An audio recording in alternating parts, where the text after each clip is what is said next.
నన్ను ముస్లిం అనుకుని చంపండి. మీరు ముస్లింలైతే నేను హిందువునని నరికి పారేయండి.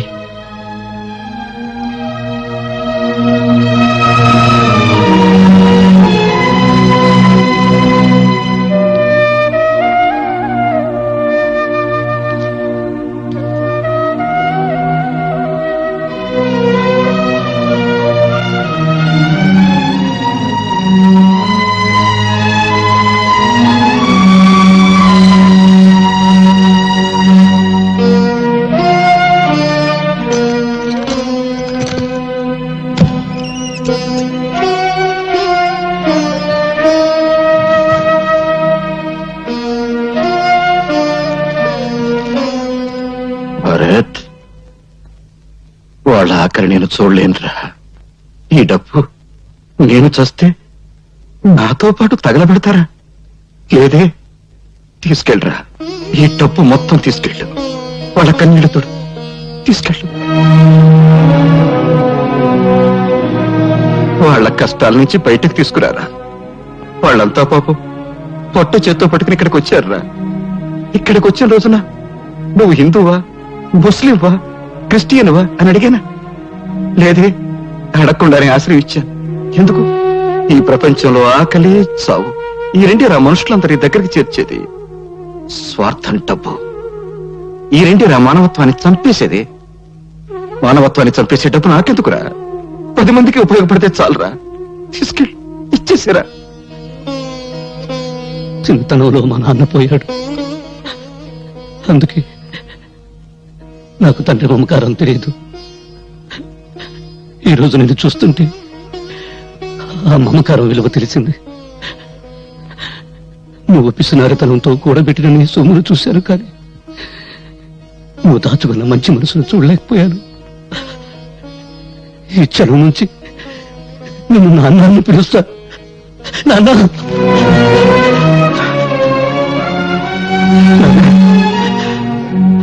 ఏమన్నావురా? నన్నేమన్నా? నాన్న అన్నావు కదా? అవునరా, నేను నీకు నాన్నని. నువ్వు నా కొడుకువి. నాకు పెద్ద కొడుకురా. నేను చస్తే రేపు నాకు తల కొని పెట్టేది నువ్వేరా. ఏంట్రా? ఏంటా చూపు? పర్వాలేదు, కొట్టు. ఇక్కడ చిన్న మెదడు ఉంటుంది, కొడితే చస్తాను. ఇంతకాలం నేను అర్థం చేసుకునేందుకు నేను చస్తేని కొట్టు. నువ్వు చావకూడదురా. నా ఆయుష్ అంతా పోసుకుని బ్రతకాలి.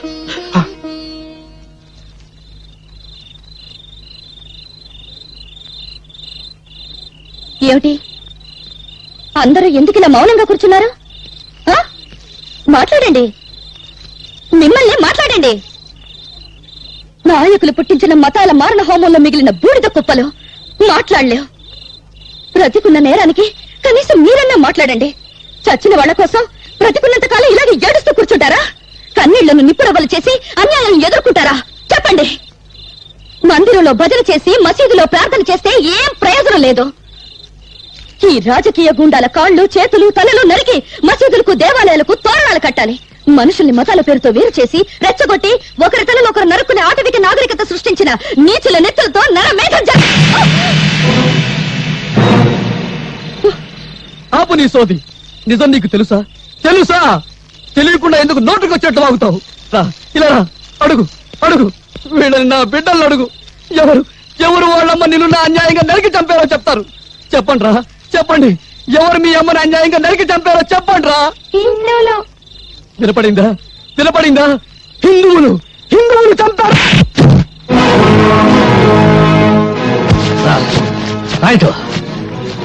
మంచంలో ఉచ్చబోసుకునే ఈ పిల్లలకు హిందువులు ముస్లింలను నేర్పింది ఎవరు?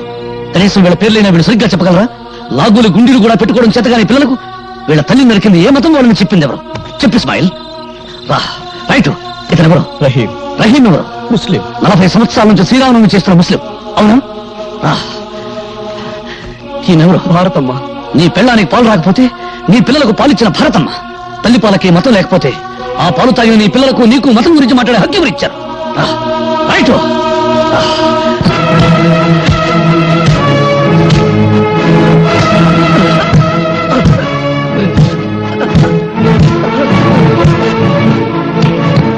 ఇందులో హిందువుల నెత్తురు ముస్లిం నెత్తురు ఏదో చెప్పు.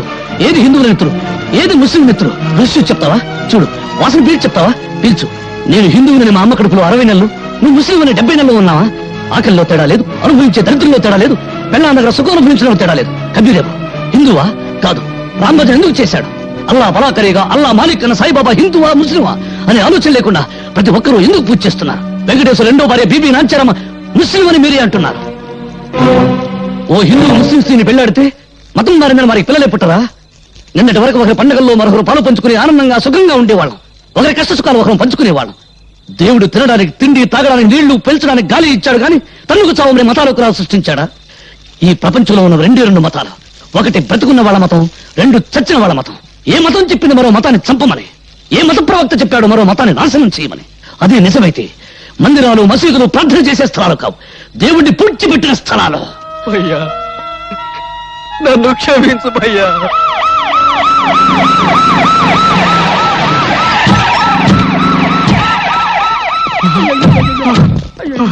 అయ్యో, శభాష్. శవాల్ని పీక్కు తినడానికి కుక్కలు, మోసుకెళ్ళడానికి గాడిదలు వచ్చాయి. శభాష్ శభాష్. వెంట పేపర్ వాళ్ళు, టీవీ వాళ్ళు వచ్చారు. రేపు మీ ఫోటోలు పేపర్లో రావాలిగా. పీనుగుల మీద పిండాకుడు పొట్టాలు కట్టుకోవడానికి వచ్చారు. అధికారం కోసం పక్కలేసే బ్రోకర్లు, పదవి కోసం తల్లిని, చెల్లిని, పెళ్ళాన్ని తరచే డాఫర్లు. గాంధీ గారు పోయేటప్పుడు హే రామ్ అన్నాడు గాని యా అల్లా అనలేదని మతాల కుంపట్లు కూడా వెలిగిస్తారు. ఆగండ్రా, ఇది మా నిరుపేదల పవిత్రమైన నెత్తులతో తడిసిన స్థలం. మీ పాపిష్టి పాదాలతో అపవిత్రం కావడానికి వీల్లేదు. మతం పేరుతో మీరు మనుషులను విడదీస్తే, మానవత్వం పేరుతో మేమంతా ఒక్కటవుతాం. విడదీసి పాలించి తెల్లవారి రీతిని మీరు అనుసరిస్తే విరగదీసి మిమ్మల్ని దారిలో పెడతాం. ఇదిగో భర్తబ్బయ్య, ఊరికే ఆవేశపడాల్సిన సమయం కాదు ఇది. ఆపదలో ఉన్న ప్రజల్ని ఆదుకోవాల్సిన సమయం. ఎంతసేపు నీ గోల్ నీదే గాని మేము చెప్పేది వినిపించుకో. ఇదిగో మీ కన్నీళ్లు తోవడానికి, మీకు జరిగిన అన్యాయం మీద కమిషన్ వేయమని ప్రభుత్వానికి డిమాండ్ చేయడానికే మేము ఇక్కడికి వచ్చాం. మీకు జరిగిన అన్యాయానికి యావత్ భారతదేశం సిగ్గుతో తల వంచుకోవాల్సిన ఇసాధకర సమయం ఇది. వాడి వాడి అరిగిపోయిన రికార్డు, రెడీమేడ్ చొక్కాల్లా రెడీమేడ్ స్టేట్మెంట్ తో వచ్చిన మీ సానుభూతి దొంగక నీళ్లు మాకొద్దు. ఆపండి. ఇదిగో భర్తబ్బయ్య, ఇది ప్రజాస్వామ్య వ్యతిరేక చర్య. మేము అహింసవాదు. మీరు అహింసవాదులైతే మీ పక్కన గన్ను పట్టుకున్న పోలీసులు ఎందుకురా? అది సంతోషమా నిన్నే. ఇంకొక క్షణం మీరు ఇక్కడ ఉన్నారంటే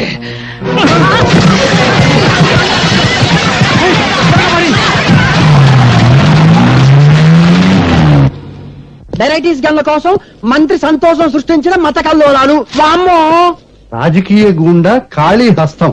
లక్ష్మీనగర్ మత కలహాలలో నిజమైన ద్రోహులను ఉరి తీయండి.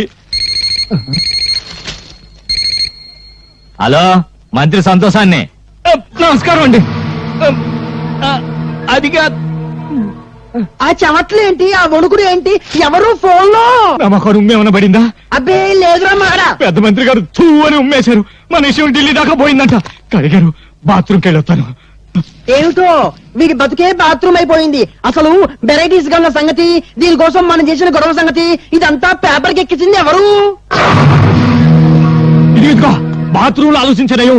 ఆ పేపర్ పిల్ల స్వాతి పోలీస్ కమిషన్ ఎంటేసుకుని పెద్ద మంత్రిని కలవడానికి ఢిల్లీ పోయిందంట. అది విషయం. ఆ. అది అక్కడ కోత కోసింది, ఇక్కడ రాత రాసింది. ఇదిగో అది ఆడదే అయినా మనందరికీ మొగుడు. ముందే చెబుతున్నా. అది రాసి పారేస్తే నువ్వేమో చార్మినార్ దగ్గర చీకులు చీకులు అనుకుంటూ, నేనేమో బిర్లా మందిర్ దగ్గర పూలు పూలు అనుకుంటూ, ఈ శ్రీపతి బావేమో ట్యాంకు బండి మీద ముంద కిందప్ప అనుకుంటూ, ఇక కాళీబావేమో మిషన్ భుజాన్ని వేసుకుని హైదరాబాద్ లో సానా యమ్మ సానా అనుకుంటూ తిరగాల్సిందే.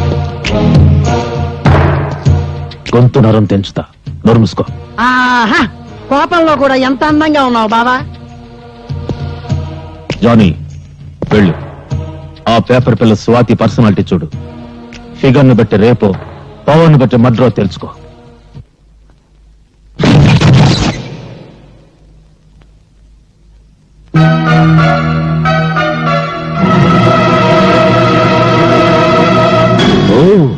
ఎవరో అనుకున్నా, నువ్వా? సిగ్గుతో చావకుండా బాడీని ఇంకా డెవలప్ చేసావే. అప్పుడెలా ఉన్నావో ఇప్పుడు అలాగే ఉన్నావు. కస్సుగా వస్తావా? లేచిపోదాం. ఏంటి బజార్ దానికంటే నీదే పెద్ద లెవలా? వాగుడు ఎక్కువైతే 4 కత్తిరిస్తా. రేయ్, నువ్వెవర్రా? దీని బాడీకి పర్మనెంట్ కస్టమర్వా, టెంపరీ కస్టమర్వా?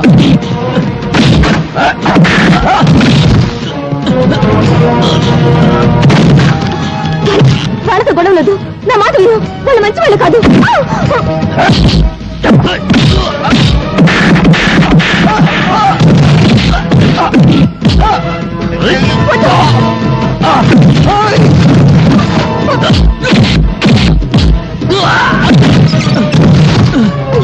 అరే, వద్దు, వాళ్ళు వదిలేయ్.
ఎవడు వాడు?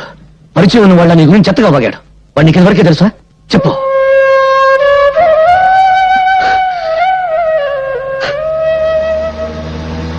గుండా కాళీని గురించి నేను రాసిన ఆర్టికల్ కు చాలా మంచి రెస్పాన్స్ వచ్చిందమ్మా.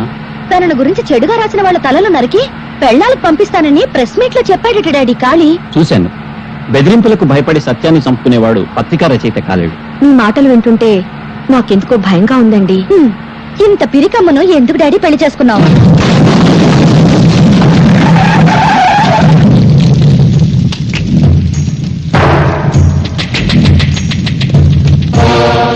ఆగండి. ఏరా, నరికిన తలలతో ఆడుకునేవాణ్ణి నీ రాతలకు భయపడతానా? నా పరువు పేపర్లో నువ్వు తీసావు, నీ పరువు పబ్లిక్ లో నేను తీస్తాను. ఓ, ఎంత సెక్సీగా ఉన్న కూతురుందా నీకు? నీ పేపర్కు మ్యాటర్ కావాలంటే దీన్ని ఏదో చెయ్యాలి. ఏం చెయ్యాలి?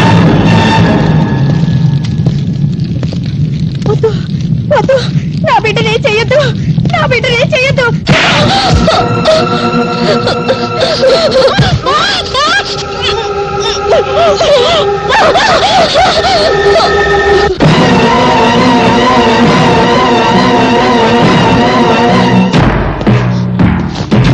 ఆగండి, కదిలితే కాళ్ళు నరుకుతా.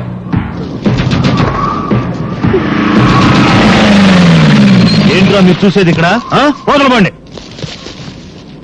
నమస్తే సార్, మీరా? సమయానికి వచ్చావు. మీరంతా ఒక్కొక్కళ్ళు వచ్చి దీన్ని కసి తీరా ముద్దు పెట్టుకోవాలి. తప్పుకున్నా తప్పించుకున్నా మీ తల తెగిపోతుంది. ఎస్ఐ, ఒక్కొక్కళ్ళని పంపించు.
బట్టలు లేకుండా నీ కూతుర్ని చూసి ఎన్నాళ్ళైందో చూసుకో.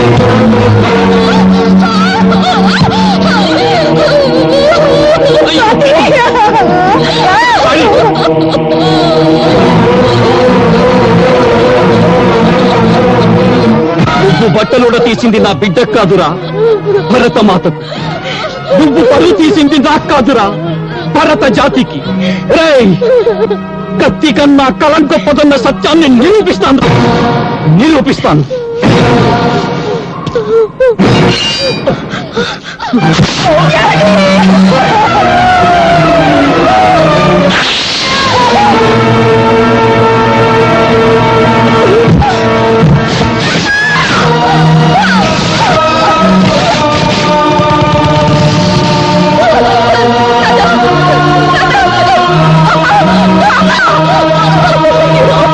నేను 1 టౌన్ ఎస్ఐని మాట్లాడుతున్నాను. గాంధీ సెంటర్ లో 2 మర్డర్లు జరిగాయి. ఎవరు చంపారో తెలియదు. ఏవో ముఠా తగాదాలు అనుకుంటా. వెంటనే పోస్ట్ మార్టం ఏర్పాటు చేయండి. ఏమిట్రా మీరు చూసేది? ఇక్కడ వెళ్ళండి.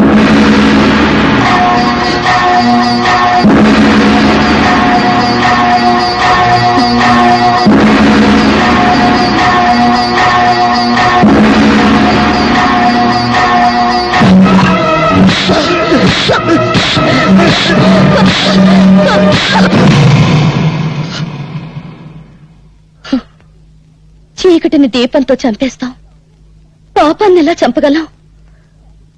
పాపాన్ని చంపాలని పిచ్చి ఆలోచనతో న్యాయం కోసం కోర్టుకెళ్లాను. కానీ అన్యాయం నాకంటే ముందు కోర్టుకెళ్ళింది. ఓడిపోయాను. అనాథగా ఇక్కడికి వచ్చాను. ఇక్కడికి అందరం అనాథలుగానే వచ్చాం. కేర్ ఆఫ్ ప్లాట్ఫారం గాడు అంటే నీకు ఉన్నారు. కొందరికి రేషన్ అయిపోయింది, వెళ్ళిపోయారు. అమ్మ సంగతి తెలియదు. ఇంకా ఇప్పుడు నువ్వు ఉన్నావు. నేను ఎలాంటి వాడినో చెప్పే కాంట్రాక్ట్ సర్టిఫికేట్ నా దగ్గర లేదు. బీడీలు తాగుతాను. జెండా మార్కు బీడి, దేశభక్తి కోసం. జెండా మార్కు బీడీ వాసన, జెండా వాసన. అందుకే నాది గబ్బునూరు. వస్తా.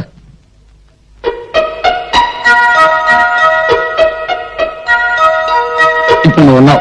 ఇప్పుడు నువ్వు ఉన్నావు. ఇప్పుడు నువ్వు ఉన్నావు. ఇప్పుడు నువ్వు ఉన్నావు. ఇప్పుడు నువ్వు ఉన్నావు. ఇప్పుడు నువ్వు ఉన్నావు. తొందరగా